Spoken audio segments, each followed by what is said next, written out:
Bonjour à tous, bienvenue dans ce nouveau webinaire Credo Lending, webinaire sur un projet qui nous tient particulièrement à cœur dans un domaine qui nous plaît en tant que bon français, le domaine du vin, domaine viticole. Vous allez voir avec un projet extrêmement innovant. Ils veulent apporter vraiment leur pierre à l'édifice à ce domaine, à ce beau domaine, ce beau slogan, le bien par le bon. Alors, qu'est-ce qu'il y a derrière ce bien par le bon? On va le savoir dans ce webinaire à travers plusieurs présentations. D'abord, évidemment, la genèse, pourquoi ils se sont lancés dans ce domaine du vin. Ensuite, on va mieux comprendre ce qu'ils font avec OE et puis quel est le projet qui vous propose au financement. On va comprendre ses fécondités, ses impacts, toute l'équipe d'OE qui est derrière, comment ils sont organisés. Et puis, évidemment, on finira par le produit financier, l'opportunité d'investissement qu'on vous propose pour justement accompagner ce beau projet qui, vous allez voir, va changer vraiment la donne et on espère va aussi donner des idées à beaucoup d'acteurs de ce secteur. Donc, je vous présente Thomas Lemal et François-Xavier Henry. Bonjour messieurs, bienvenue. Bonjour Edouard, bonjour à tous. Bonjour. Donc, nous allons commencer maintenant un webinaire en deux parties. D'abord, donc une présentation du projet avec donc Thomas, le CEO, et François-Xavier, le COO. Et puis ensuite, vous pourrez poser vos questions avec notamment la barre en haut avec lever la main. Vous pouvez lever la main et on vous donnera la parole pour que vous puissiez avoir toutes les réponses à vos questions. C'est parti pour ce nouveau webinaire Credo Lending, voilà, avec des projets qui sont pour le bien commun. Messieurs, je vous laisse la main. Merci beaucoup Edouard. Bonjour à tous. Du coup, je suis Thomas, cofondateur avec François-Xavier d'OE. Peut-être pour se présenter à vous, moi j'ai fait une prépa, école d'ingénieur, les arts et métiers. J'ai travaillé 6 ans chez L'Oréal à la coordination des lancements, chez Lancôme, ensuite chez Yves Saint Laurent. Ensuite, j'ai fait 1 an chez Danone et année pendant laquelle j'ai fait un MOOC avec HEC et Ticket for Change pour devenir entrepreneur du changement. Et je me suis donc senti appelé à créer un projet qui serve le bien commun. Et à ce moment-là, j'ai rencontré François-Xavier. Voilà, et moi donc François-Xavier, moi j'ai 50 ans, j'ai fait Polytechnique et quand je suis sorti de l'école, j'ai fait un métier qui s'appelle le retournement, c'est reprendre des sociétés en dépôt de bilan pour les redresser, pour de comptes d'investisseurs ou d'industriels. Et la dernière société que j'ai redressée, c'est dans le domaine du vin. Et j'ai découvert ce moment à titre professionnel le vin. Et notamment, j'avais des maisons de négoce et un domaine. Où il y avait 295 hectares en chimique et 5 hectares en bio. Et je me suis rendu compte en fait du problème des pesticides. J'avais 40 vignerons qui partaient tous les jours à la vigne. Parfois, ils partaient avec des combinaisons et des masques pour aller traiter les vignes. Et ça m'a interpellé de les voir ainsi harnachés pour aller mettre des produits, c'est des produits qu'on allait consommer derrière. Donc, j'ai beaucoup creusé le problème des phytosanitaires et je me suis rendu compte un peu du problème des pesticides dans le domaine du vin. Tom va en reparler après. Et c'est ce qui m'a convaincu, après avoir quitté cette aventure, de créer quelque chose qui permette d'encourager et de favoriser des méthodes de production plus responsables par respect pour la terre, pour le producteur et puis pour le consommateur. Voilà, on croit vraiment que l'entrepreneuriat, c'est un énorme levier pour répondre aux enjeux de société et que c'est un bel outil pour favoriser le bien commun autour de nous. Et donc, on est heureux, honoré de mettre ça en œuvre avec OE. OE pour œnologie, mais OE parce que OE, on va être une boîte qui bouge les lignes dans l'univers du vin. On va en reparler. On est parti de 2 constats. Le premier, c'est que c'est compliqué d'acheter son vin. Vous avez cette image certainement de la grande surface. On se retrouve un peu perdu dans un rayon pas possible sans trop vraiment savoir quoi choisir. Il y a cet autre sujet que la vigne, c'est 4% de la culture, c'est 20% des pesticides. Et qu'on voit qu'on peut répondre à ça d'une très belle manière. C'est aussi un marché qui manque peut-être de transparence, qui manque de simplicité. Là, on a toujours cette image du vigneron chez qui on peut aller, etc. Mais ces vignerons-là, c'est vraiment 2% du marché. Le reste, c'est vraiment les grandes surfaces, les grands réseaux de cavistes, etc. Et donc, c'est dans cet univers-là qu'on cherche à innover avec OE. Et vous voyez qu'il y a beaucoup de leviers pour ça. On a créé une marque de vin très engagée. Là, j'ai une bouteille avec moi, une bouteille OE. Et donc, c'est une marque et en même temps, on est ultra transparent sur les vignerons. Donc, tous nos vins sont des vins de vignerons et de vignerons de toute la France. Tous les vins sont bio, 0 pesticides. On va tester chacun des vins. Et après, on a toute une cohérence aussi qu'on veut de manière transverse, à la fois sur le packaging et sur la manière de construire l'entreprise. Mais si on parle du vin, vraiment, notre position dans toute cette chaîne du vin, c'est que le vigneron concrètement produit, à la vigne et vinifie le vin, c'est lui qui travaille le raisin. Nous, alors c'est majoritairement des vignerons qui vendent au négoce, donc qui disparaissent complètement. Et vraiment, c'est une grande part des vignerons en France qui sont fournisseurs au négoce et donc vraiment ils disparaissent. Nous, à l'inverse, on va chercher leur vin. C'est nous qui l'embouteillons. Là, on est à Lyon, et donc on embouteille au nord de Lyon. Et on leur offre une grande transparence. Donc on va chez eux, on fait les vendanges chez eux, on les connaît. On donne 1% de notre chiffre d'affaires pour aider ces vignerons à aller au-delà du bio, analyser les sols, planter des haies, planter des plantes régénératrices si besoin de régénérer les sols, etc. Tout ce travail-là, on le fait avec eux. On tourne des contenus avec eux, on écrit des choses avec eux. Et eux nous remercient, si je puis dire, de cette transparence-là. Ils sont assez touchés dans ce monde du vin où parfois ils ne sont que fournisseurs. Justement, là, nous, on a cette transparence-là qui fait que on avance ensemble et communément. Et donc, l'idée avec OE, c'est d'être, à partir de ces vins, de créer une love brand, donc une marque très inspirante, on va dire, avec une gamme très, très claire, peu de vins, très bien sélectionnés. Et ça, c'est vraiment un sujet de grande attention pour nous. Vous verrez qu'on est très radicaux et très engagés sur tous les aspects environnementaux et sociaux. Mais notre baseline, c'est le bien par le bon. On croit qu'au travers des bons vins, on peut faire le bien, mais donc la base, c'est les bons vins. Et donc pour ça, on a vraiment des choses, je pense que j'en parle après, mais on est noté 4.9 sur 5 sur plus de 1000 avis. On est référencé chez Mama Shelter, chez Le Pain Quotidien, chez Club Med et chez d'autres acteurs. On a le sommelier de Ducasse qui nous a aussi repérés. On rentre là dans les brasseries du groupe Bertrand. C'est des lieux où on ne rentre que si les vins sont ultra bien validés. Et en fait, la chance qu'on a, c'est comme on a très peu de vins, on peut être drastique sur leur sélection. Donc, c'est plutôt François-Xavier qui coordonne cette partie-là. Donc, tu étais sur Mama Shelter, enfin le groupe Bertrand, Mama Shelter, tout ça. Oui, voilà. Et donc, ce que je disais, c'est que ce sont des groupes chez qui on ne rentre que si les vins sont ultra bien sélectionnés. La chance qu'on a, c'est qu'on a une gamme très courte, très simple. On a une quinzaine de références. Et donc, on peut être, nous aussi, radicaux sur la sélection des vins et prendre le temps de bien déguster, de bien choisir chacun des vins qu'on va rentrer dans la gamme. Alors, avec OE, on veut construire la première entreprise régénératrice du vin. Régénératrice parce qu'on voit que au travers de l'entreprise, on peut régénérer à la fois les humains, c'est la question du handicap qu'on va mentionner tout à l'heure, régénérer les sols aussi, on analyse les sols et on peut voir qu'on peut avoir des impacts pour régénérer, remettre de la vie dans ces sols. On peut aussi régénérer peut-être même le moral des vignerons en étant juste beaucoup plus transparent avec eux, beaucoup plus durable ou construit dans le temps avec eux. Voilà, il y a beaucoup de choses très humaines à tout ça et on veut être une entreprise qui aide à faire le bien, régénérer, réparer, guérir. Et pour ça, on construit la première Impact Native Vertical Brand. Alors, c'est le terme un peu start-up, mais Impact Native, c'est que nativement, tout ce qu'on fait vient servir l'impact positif. Et donc, on a recruté toute l'équipe dans ce sens-là. C'est ça qui nous donne aussi cette puissance, cette vélocité, si je puis dire. Et Vertical Brand, c'est parce qu'on est une marque de vin, mais une marque verticale. Vous allez voir qu'on va se déployer à la fois plus près de la vigne et plus près de notre communauté sur le terrain. Et on en parlera tout à l'heure. Quelques chiffres clés sur OE. L'an dernier, on a fait 1,6 million d'euros, 300 000 cols, et on va atteindre l'équilibre fin 2024. Voilà, et pour les prix un peu qui nous ont mentionné, on a le prix Topcom d'or devant le groupe Accor et Citroën. Au moment du lancement de la consigne, il y a plus d'1 an maintenant, on a eu le prix de l'innovation environnementale de la Revue du vin de France. C'est vraiment un marqueur pour nous parce que la RVF, c'est quand même la Bible dans l'univers du vin. C'est pas un prix, mais c'est un label et un mouvement auquel on appartient. C'est le mouvement B Corp, le mouvement des entreprises qui font de leur business une force pour le bien commun. Et donc, nous, on est certifiés depuis 2017. On est vraiment pionniers dans ce mouvement-là et à l'avant-garde aussi des entreprises qui avancent dans ce mouvement B Corp. Et un vrai marqueur pour lequel on est reconnu dans le monde du vin, c'est qu'on est le premier en France dans le vin à avoir relancé la consigne. On en reparlera après, mais c'est vraiment game changer en termes d'écologie. Et là encore, c'est intéressant, on était 10 quand on a lancé ça, et on voit qu'on nous disait que c'était impossible. Finalement, c'est possible. Et donc, on voit qu'il y a beaucoup de sujets où les blocages sont plus mentaux que physiques.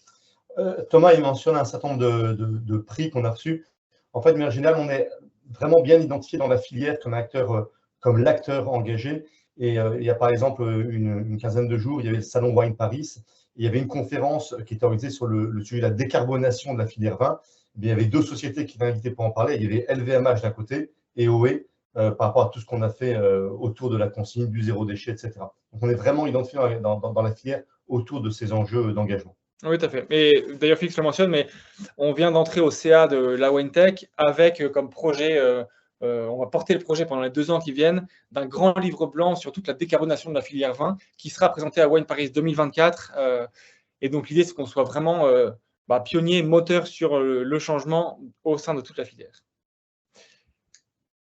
Donc, OE, Love Brand engagé, Love Brand, parce qu'on veut vraiment créer une marque à laquelle on s'attache, à laquelle on s'identifie, et que quand on pose ces vins OE sur la table, on soit fier de les poser et de raconter l'histoire et sa résonance avec ceux qui entourent la bouteille. Voilà, on est noté 4,9 sur 5 depuis notre création. Et puis, OE est sur des belles tables, vraiment, chez Mama Shelter, Le Pain Quotidien, chez Aura à Paris, chez Club Med et chez d'autres. Ce qui est hyper intéressant, c'est que ces acteurs-là référencent OE et même parfois mettent sur leur carte des vins pourquoi ils prennent OE, en quoi ça résonne avec leurs engagements. Et Le Pain Quotidien, par exemple, qui a nos vins en exclusivité dans les 200 restaurants européens, vend plus de vins depuis qu'ils ont référencé OE. Et donc là, ils ont référencé une 4e référence, en plus des 3 qu'ils avaient depuis 1 an. Voilà, donc on est au-delà du vin un outil aussi de positionnement pour nos partenaires. Impact native, on en a parlé tout à l'heure, c'est vraiment structurel chez nous et c'est ça qui nous donne cette cohérence et cette force dans les petits détails aussi. Un des sujets vraiment d'impact, c'est vraiment l'équipe. On a une culture d'équipe qui est très, je pense, spéciale, précieuse et à laquelle on veille aussi, on essaie de vraiment en prendre soin. C'est cette culture-là qui nous permet d'ouvrir la voie, d'être pionnier, de rentrer dans chaque détail, de façonner les choses. C'est ça aussi qui nous permet de recruter des profils vraiment forts, quoi, je veux dire. Et peut-être on a un outil qui s'appelle Lattice, qui est un peu structurant chez nous et qui nous permet de travailler les objectifs, la transparence des objectifs, tous les entretiens, etc. C'est un outil qui permet aussi de prendre la température auprès des équipes et donc on a vraiment des très bons scores d'équipe, si je puis dire. Il y a une chose au-delà des scores, c'est qu'il y a de la joie dans cette équipe et c'est vraiment quelque chose qui nous marque, enfin moi en tout cas qui me marque beaucoup et qui je pense rend possible beaucoup de choses chez nous. On a 4 lieux d'impact et on aime bien penser les choses chez nous dans ce sens-là. Il y a donc la vigne, l'équipe, toutes nos opérations et notre écosystème qui nous entoure. Et donc si on prend la vigne, donc c'est peut-être plus François-Xavier qui coordonne ça avec les vignerons, mais donc on a des contrats à long terme avec nos vignerons, c'est vraiment de se projeter avec eux. On travaille pour la biodiversité en analysant les sols, analysant la durabilité des domaines, avec des partenaires comme Biomed, comme EcoFarms, et on a donc notre 1% du chiffre d'affaires qu'on donne pour nos vignerons, pour aller au-delà du bio et déployer des bonnes actions. On lève aussi des fonds pour les aider. Voilà, on met aussi notre communication au profit de leurs actions sur le terrain. On croit vraiment, on a la chance dans ces métiers agricoles de faire plus de bien autour de la vigne. On peut avoir plus de biodiversité, plus d'humains, on peut même pousser la réinsertion. Enfin, il y a quelque chose de très positif dans l'univers de la vigne et de l'agriculture. Sur l'équipe, on croit vraiment à une bienveillance au sein de l'équipe. Et donc ça, c'est des process aussi que nous, on met en place. On est aussi pionnier sur des choses comme la parentalité et la vie de famille aussi. On veut vraiment que OE serve les familles. Il y a la question de la réinsertion et du handicap. On a 2 personnes avec un handicap chez nous en CDI en interne et qui nous apportent énormément. Voilà, on croit à la subsidiarité aussi et donc on met en place les bons processus pour que les choses puissent se faire dans ce sens-là et on en voit tous les bénéfices. Voilà, en quelques mots sur l'équipe. Nos opérations dans la filière vin, plus de 50% du bilan carbone est lié aux opérations, donc c'est la bouteille physiquement et toute la logistique autour de ça. Et donc là-dessus, on est vraiment pionnier. On a fait notre bilan carbone, on a activé toutes les actions recommandées par Samy, l'entreprise avec laquelle on a fait notre bilan carbone. On est les premiers à avoir relancé en France la consigne. On rentrera dans les détails un peu après. On est les premiers sur le zéro déchet parce que maintenant on livre des partenaires en casier, coiffe consignée, donc il n'y a plus de film plastique, plus de carton, plus de scotch. Enfin, c'est vraiment radicalement positif. On travaille à fond le zéro plastique. Voilà, il y a beaucoup de choses qu'on fait dans ce sens-là. Et on est vraiment référencé, enfin identifié comme pionnier sur ces thèmes-là. Et enfin, il y a tout notre écosystème. On voit que avec OE, mais comme toute entreprise, on a des fournisseurs, des partenaires, une banque, on a des voisins, voilà. Et donc, un peu comme un drap qu'on va soulever qui va emporter tout ce qui l'entoure, eh bien, on veut être vecteur, on va dire, d'évangélisation sur tous nos thèmes. Et donc, on pousse nos partenaires à faire des fresques du climat, à passer Bicorp, à réfléchir avec leurs équipes comment mettre en place la transparence des salaires, etc., etc. Voilà, avec nos vignerons, on en a déjà parlé ici ou là, mais vraiment on veut une construction très durable, inscrite dans le temps, très transparente, et c'est quelque chose qui est très apprécié par eux.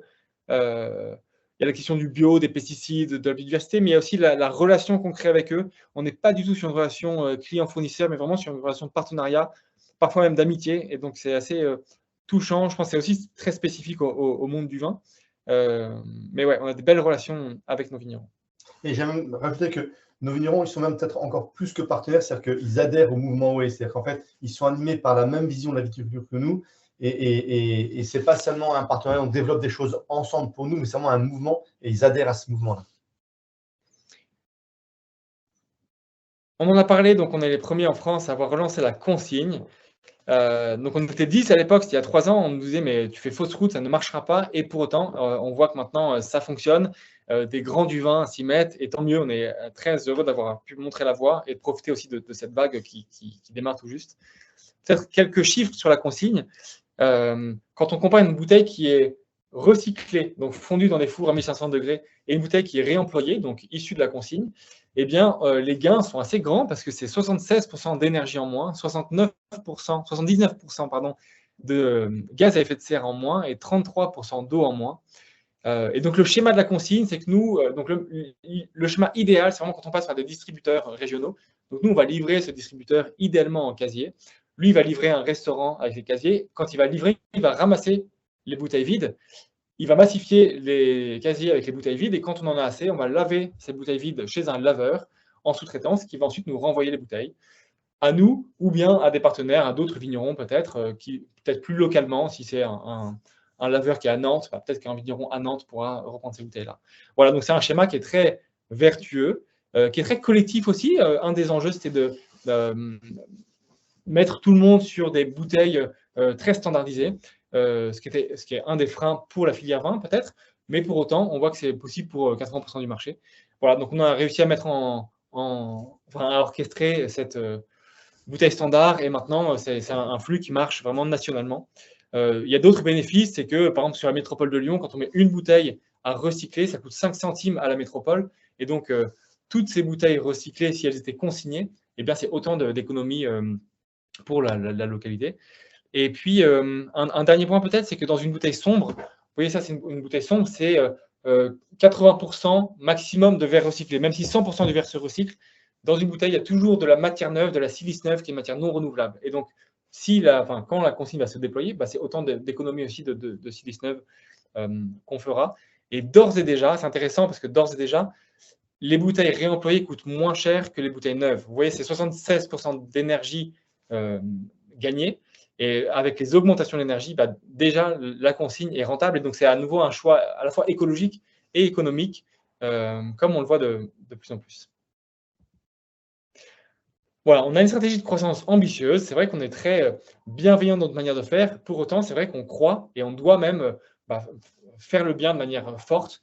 On sert des causes qui nous dépassent, et donc on se doit d'être très ambitieux et très humble aussi.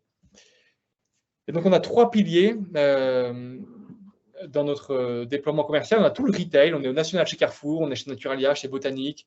Voilà, on avance vraiment bien sur cet aspect-là. On a tout le CHR, je vous l'ai mentionné ici ou là, donc le pain quotidien, Club Med.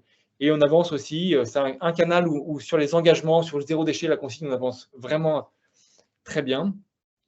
On a toute la partie événementielle avec des acteurs qui sont moins connus du grand public, mais on est chez Traiteur de France, chez Meet My Mama, chez Hopscotch et d'autres acteurs Sur l'événementiel, on voit que la marque OE répond vraiment bien aux besoins des traiteurs qui, eux, doivent vendre à des L'Oréal, Danone, etc., leur offre. Et donc là-dessus, on est vraiment un bon levier pour eux, au-delà de la simplicité de l'offre qui est vraiment un vrai service pour eux. Et il y a 2 nouveaux piliers qu'on va ouvrir là dans le futur, c'est l'export et le e-commerce. Et donc l'export, on voit qu'on peut contribuer, enfin on voit 2 choses. Un, que la marque et Bicorp et nos engagements résonnent vraiment bien à l'export. Et on a déjà régulièrement des demandes entrantes que pour l'instant moi je gérais, mais maintenant il y a Claire qui vient d'arriver pour porter ce sujet-là. Et Claire a 10 ans d'expérience dans ces domaines, dans les vins et spiritueux à l'export. Donc on voit vraiment un bel outil, un bon levier de ce côté-là. Et puis on voit aussi qu'il y a une nouvelle manière de contribuer à l'export. On voit qu'on peut commencer à exporter à la voile sur des premières destinations. On voit qu'on peut déjà peut-être remettre en place des boucles de réemploi localement. Et donc, on veut être aussi pionnier de ce côté-là pour rendre possible un export peut-être plus cohérent. Et le e-commerce, eh bien, on est en train de refondre tout le site. On est en train d'itérer plein d'idées, plein d'actions pour que le site puisse s'ouvrir à toute l'Europe, le site oeforgood.com, et avec une belle expérience client, déployer aussi nos vins sur le site et refaire le lien avec les épiceries, les points de collecte pour que le lien puisse se faire, pour que les bouteilles soient réemployables aussi. Enfin, il y a beaucoup de choses qu'on peut déployer via le site. Et donc, on a Paul qui vient d'arriver, qui a aussi une belle expérience dans l'e-commerce pour déployer ces choses-là. Voilà, je vous ai mentionné qu'on voulait devenir la première Impact Native Vertical Brand du vin. Et donc, le fait de muscler chacun de ces canaux de vente va nous permettre de déployer ça. Mais il y a 2 grandes actions qu'on va déployer cette année qui sont assez inédites aussi dans l'univers du vin parce que ce sera vraiment une première dans cette cohérence-là. La première, c'est qu'on va ouvrir des domaines. Et donc là, on va cette levée de fonds-là ne va pas servir les domaines. Pour autant, on va ouvrir cette année une foncière qui nous permettra d'acheter des domaines, à la fois de travailler encore plus la qualité des vins et aussi d'itérer, de continuer avec notre manière de faire sur les domaines, contribuer aussi à inspirer les vocations sur l'agriculture. On voit que c'est un vrai sujet. La moitié des agriculteurs va partir à la retraite d'ici 2025. Et donc, il y a des vrais sujets agricoles en France. Et on veut aussi contribuer à faire partie de la réponse sur ces thèmes-là. Et l'autre point, c'est qu'on va ouvrir un premier bar à Paris. C'est une opportunité qu'on a avec une chaîne d'hôtels à impact qui s'ouvre et qui nous a proposé d'être en bas de son hôtel pour avoir une expérience physique auprès de notre communauté au pied de ces hôtels. Donc, c'est une belle opportunité qu'on a pour rendre encore plus tangible la marque OE. Voilà, c'était une slide justement sur les domaines. On voit vraiment que la culture qu'on a nous sur la marque, sur le zéro déchet, sur la consigne, on peut aussi l'adapter à la viticulture. Et donc, on veut faire ça dans le temps long, faire les choses vraiment intelligemment. Et ça va aussi nous renforcer sur le discours de marque, sur le discours commercial. Il y a quelque chose de très vertueux à ça, à la fois écologiquement, socialement aussi, localement, et puis aussi dans la cohérence et la force que la marque va véhiculer. Et donc, du coup, ça va se refléter sur le commerce. Voilà, sur les bars, on voit aussi qu'on peut rendre encore plus tangible cette sorte de bon, véhiculer encore plus cette image-là. Et donc, on s'associe à Estime, cette chaîne d'hôtels qui va émerger bientôt. Un mot sur nos objectifs. On voit vraiment qu'on a ce statut de précurseur qui va nous permettre de continuer à bien dérouler. On vise un CA ambitieux de 19 millions d'euros en 2025. On voit que c'est ambitieux, on en est bien conscient. Pour autant, ça semble bien possible. Là, on tend vers 3 millions d'euros cette année et l'équilibre l'an prochain. On voit aussi qu'on a un beau travail sur la marge qui est en cours, là, qu'on a déjà commencé, que FX coordonne, et on a Simon qui arrive de chez Danone, là, dans un mois, qui nous permettra de vraiment muscler notre jeu sur ces thèmes-là. Et donc, on est assez confiant sur ce chiffre d'affaires et sur le déploiement. On voit que l'équipe qu'on a aujourd'hui peut absorber vraiment fortement. Je ne suis pas entré dans le détail de tous nos process, à la fois d'opération, de prise de commande et d'expérience client, mais vraiment là-dessus, on est très scalable, comme on dit en startup. Et donc, on peut absorber vraiment un chiffre d'affaires conséquent. Certainement, dans vos questions, il y aura le sujet de comment est-ce qu'on va identifier des nouveaux vignerons. Peut-être que tu vas en parler maintenant, mais sinon, on en parlera pendant la question. Je peux en parler maintenant.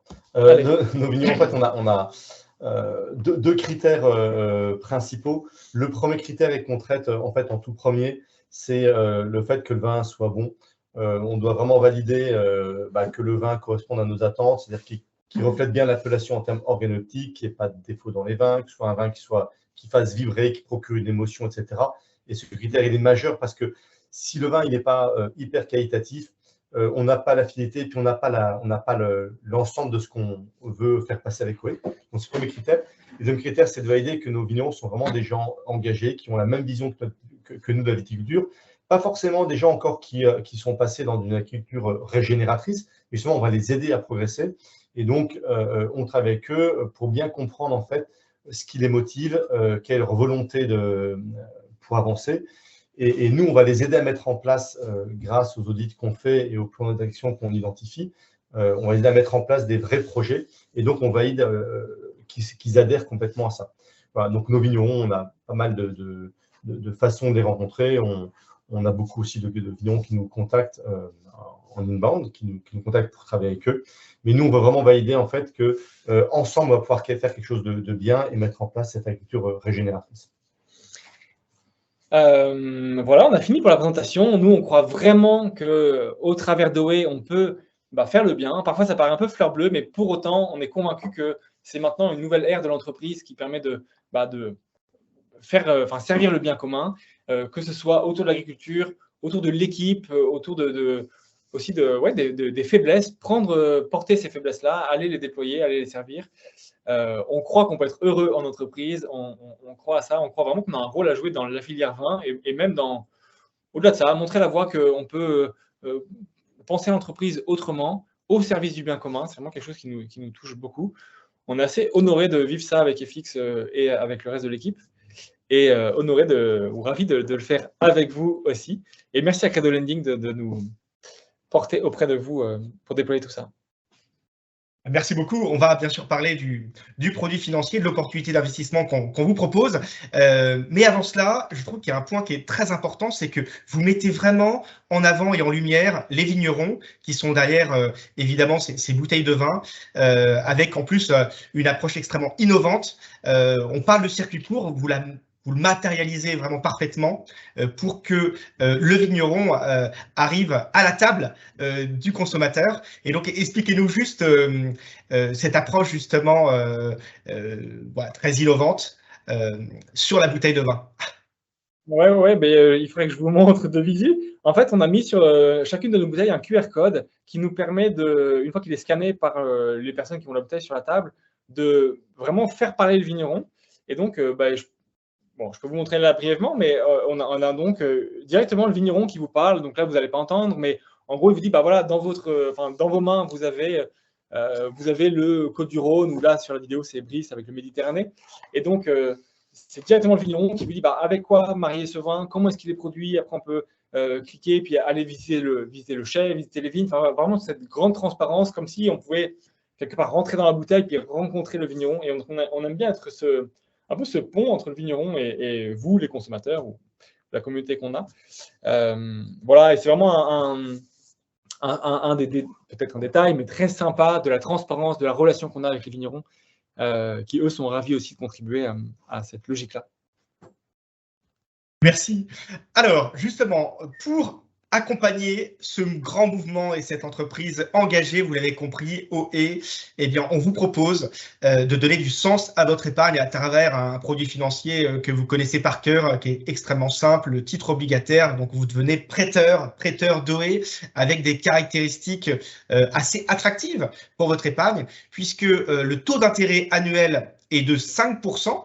5% par an, donc vous allez percevoir chaque année 5% de votre investissement. Vous avez en plus une cerise sur le gâteau en fonction d'un référentiel. C'est l'Euribor 12 mois, donc c'est un référentiel qui permet si les taux d'intérêt continuent à augmenter, vous aurez un peu plus que 5%, jusqu'à 2% de plus, jusqu'à 2 points de plus, comme on dit. Et donc, la rentabilité peut monter jusqu'à 7%, donc en fonction des taux d'intérêt du taux de refinancement interbancaire. Donc, minimum 5% par an, maximum 7% par an, sur une durée de 6 ans, avec un remboursement du principal, un remboursement de votre investissement qui se fera à partir de la 3e année, puisque nous avons un différé, vous le voyez, de 2 ans. Donc, paiement des intérêts annuels dès la première année, donc les 5% jusqu'à 7%.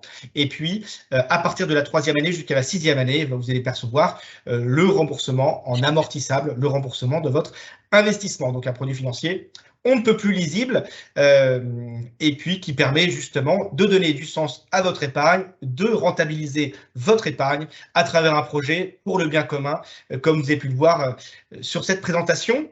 Alors, quels sont les risques de cet investissement? Eh bien, les principaux risques identifiés, c'est par rapport justement à cette croissance extrêmement soutenue, prévisionnelle, que Thomas vous a présenté tout à l'heure. Rappelons qu'aujourd'hui, en 2022, 1 600 000 € de chiffre d'affaires. 2025, objectif 19 millions. Alors, énormément de leviers qui sont mis en place, vous l'avez compris, notamment l'énorme levier de l'exportation dès 2023. Et puis, tous ces partenariats qui commencent à se mettre en place. Donc, ça peut aller monter extrêmement très vite, et c'est l'objectif. Donc, le risque, évidemment, c'est une croissance un peu plus lente que prévu, et donc une seuil de rentabilité qui n'arriverait pas fin 2024 comme annoncé, mais un peu plus tard. Donc, on va peut-être laisser Thomas et François-Xavier nous répondre sur ce premier risque identifié. Oui, tout à fait. C'est un risque qui est évidemment inhérent à chaque startup. Après, je pense que on sait qu'on va croître, on voit bien qu'on raisonne très bien, on voit que l'export déjà là, en un mois que Claire est là, on a des touches dans énormément de pays. On voit qu'en France, on a encore on a des discussions avec des groupes majeurs, le groupe Bertrand, le groupe Accor, avec. Vraiment là-dessus, on est très confiant. Alors après, est-ce que ce sera 19, est-ce que ce sera autre chose? C'est toujours difficile à dire, pour être tout à fait franc, mais on est très confiant sur notre capacité à déployer ce qu'on porte.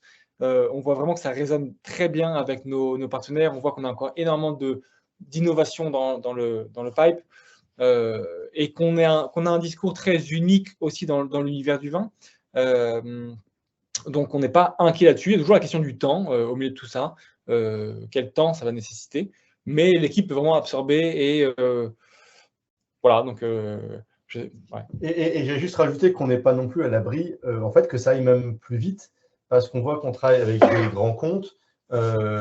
Typiquement, sur l'export, on a mis un chiffre d'affaires 2023 qui est relativement faible, et compte tenu des touches qu'on a aujourd'hui, il se peut qu'on fasse beaucoup plus ou beaucoup plus vite que ce qui est prévu. Et d'ailleurs, pour se prémunir du risque du pendant, qui est de ne pas pouvoir fournir, quand on travaille avec nos vignerons, l'identification de nos vignerons et le travail qu'on fait avec nos vignerons, aujourd'hui, on sait se couvrir sur un chiffre d'affaires qui serait super à celui qu'on a budgété sur 2024. Donc, je dis, on n'est pas à l'abri du fait que ça puisse aller plus vite, et on s'organise pour servir un chiffre d'affaires qui serait plus élevé que ce qu'on a mis dans le budget.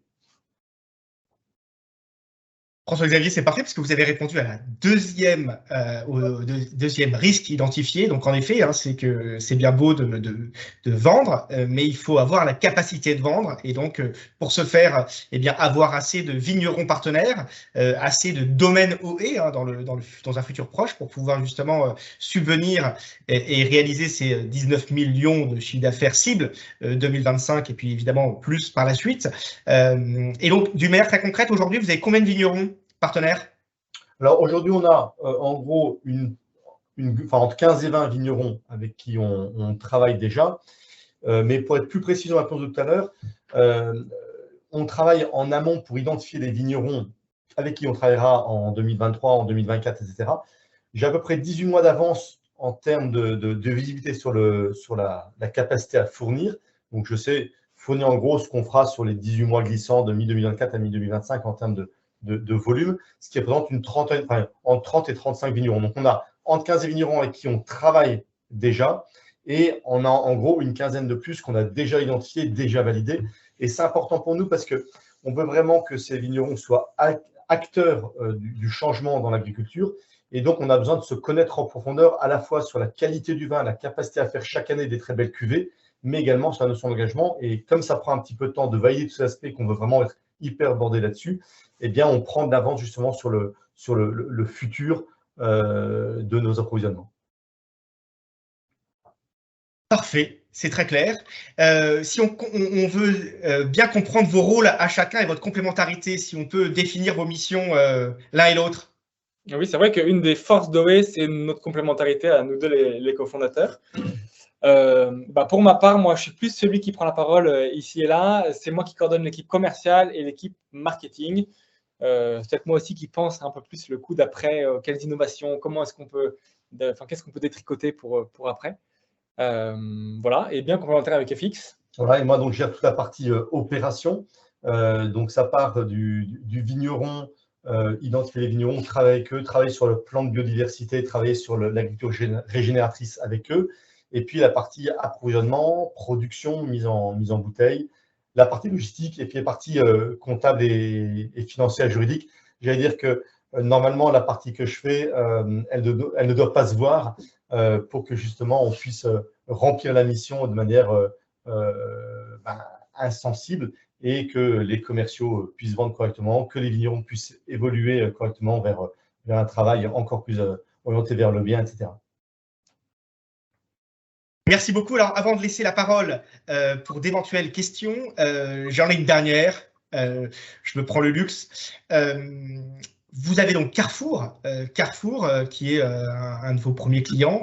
C'est quand même impressionnant que Carrefour fasse confiance à une jeune entreprise. Alors, on dit jeune entreprise, mais vous êtes quand même créé en 2015, je crois. Donc, il y a quand même maintenant 7 ans de bouteille et 7 ans de développement et 1,6 million de chiffre d'affaires. Ça ne se fait pas non plus en 3 semaines. Mais alors, quel était l'argument phare, vous pensez, qui a convaincu Carrefour de sélectionner OE en tant que partenaire client? C'est une bonne question. Et j'en profite d'ailleurs pour dire que hier, l'équipe commerciale m'a dit qu'on rentrait chez Franprix.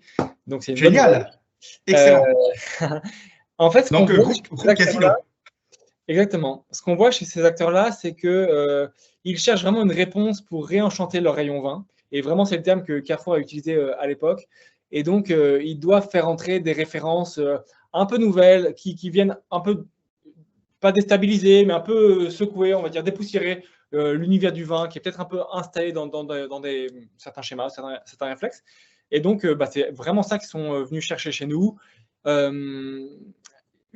Vraiment aller cibler, on va dire, la jeune génération en dessous de 35 ans, qui est un vrai sujet pour ces acteurs-là, pour aller continuer à lui proposer une offre qui résonne bien avec elle. Et puis, Carrefour, ils sont vraiment précurseurs sur beaucoup d'engagements. Et donc, ils voulaient aussi mettre dans l'offre qu'ils ont des vins consignables et rendre possible la consigne petit à petit. Alors, nous, on est en test ici et là dans tel et tel point de vente. Donc, il y a vraiment cette logique-là qu'on a chez Carrefour. Et on a eu des prévisions de vente au moment où on est rentré avec eux. Et on a doublé les prévisions de vente l'an dernier. Et là, on continue à bien avancer. Donc, évidemment, on peut toujours faire plus et faire mieux, mais on avance vraiment bien avec cet acteur-là, à la fois en vente, à la fois en engagement aussi, même si, évidemment, on voudrait que tout aille toujours plus vite. Alors, pour bien comprendre, parce qu'on a tous un Carrefour près de chez soi, vous n'êtes pas évidemment dans tous les magasins Carrefour, mais c'est vraiment le patron de Carrefour qui a la possibilité de prendre du OE dans ses rayons. C'est comme ça que ça fonctionne? Il y a ça, mais pour autant, on est déjà dans 1200 Carrefour. Ah oui, quand même. Donc, voilà, Carrefour, ils ont à la fois une offre poussée où il n'y a pas de débat, on y est. Et après, il y a une offre où nous, on peut aller effectivement ouvrir tel ou tel point de vente. Et donc là, on a une personne à Paris et une personne qui arrive nous rejoindre à Lyon, enfin Rhône-Alpes, pour aller justement ouvrir tous les Carrefours. On rentre aussi là en Rhône-Alpes chez Auchan et on rentre en Rhône-Alpes chez Leclerc. Donc, tout est en train de se faire. Ouais, c'est génial. Sur le terrain pour vraiment activer ça et animer aussi, placer les vins et animer comme il faut. Franprix, c'est une super nouvelle, parce que derrière, c'est Monoprix, parce que c'est le même groupe. Et Monoprix, c'est puissant. Oui, tout à fait. On est bien d'accord. Alors, ce produit financier, pour donner du sens à votre épargne, va servir à financer le développement d'OE. Mais quel développement d'OE? Donc, la grande question, c'est la finalité de cet investissement. Oui. À quoi va-t-il servir? Alors cette opération financière, elle vient en complément d'une levée de fonds qu'on a pu faire l'an dernier. On a levé 3,5 millions d'euros l'an dernier avec des acteurs qui nous ont fait l'honneur de venir. L'acteur principal, c'est Demeter, qui a le fonds d'investissement à impact dédié à la vigne, qui est venu. Et vraiment, ce qui est génial avec eux, c'est vraiment les analyses qu'ils ont pu faire sur OE dans l'ultra détail, y compris sur François-Xavier et moi. Et donc, le fait qu'ils investissent, c'est quand même à la fois gratifiant et ça nous met en bonne confiance. Et eux nous forcent à être bien carrés, bien structurés. Donc, c'est vraiment quelque chose de très positif pour nous. On a d'autres acteurs comme Michel Rébier, qui est un grand entrepreneur lyonnais qui est venu. On a Frédéric Mazella de Blablacar. On a le directeur de Hectare, l'école d'agriculture de Xavier Niel. Voilà. Et d'autres business angels aussi, tous réunis par l'impact. Et donc là, cette partie-là qu'on construit ensemble, elle vient vraiment servir le déploiement, en particulier de la consigne, du zéro déchet, du réemploi. Il y a vraiment un boulevard sur ce sujet-là. Il faut qu'on continue à changer la donne et à montrer la voie. Donc, c'est vraiment ça qu'on va déployer là avec ces fonds. Et donc, c'est concrètement les salaires de l'équipe pour rendre tout ça possible, évangéliser, rendre possible le changement auprès des partenaires. Un bel exemple, par exemple, on est rentré chez Botanique il y a 2 ans. On les a formés depuis 2 ans en allant à la rencontre des équipes RSE chez eux et des équipes logistiques. Et là, en ce moment, ils lancent la consigne au national. Donc, on a vraiment été vraiment partie prenante de ce changement auprès d'eux. Et donc, c'est ça qu'on va déployer tous ensemble chez nos partenaires. Parfait. Mais écoutez, messieurs, merci beaucoup. On est totalement emballés. On n'a qu'une envie déjà, c'est de goûter le vin OE. Malheureusement, il est quand même 9h25, donc on ne va pas non plus s'emballer. Mais on a envie de le goûter et puis on a envie de le partager et d'être vraiment ambassadeur de ce projet. On est ravis, en tout cas, Credo Lending, de vous accompagner dans cette levée de fonds pour le bien commun. Vous l'avez bien compris. Pour investir, vous le savez, vous allez sur credolending.fr, vous vous inscrivez en tant qu'investisseur et vous allez après sur le projet OE, je souhaite investir. Et c'est parti, vous embarquez dans l'aventure pour 6 ans. Et donc, pendant 6 ans, chaque année, vous allez avoir un reporting très précis sur les actualités passées, les actualités futures. Voilà, savoir où ils en sont dans ce beau projet. Et il y aura évidemment quelques surprises pendant ces 6 ans pour que vous puissiez connaître au maximum et être le plus proche de ces entrepreneurs engagés. Nous vous souhaitons une très belle journée et merci encore pour votre participation. Au revoir, messieurs. Merci. Au revoir et merci à tous. À bientôt.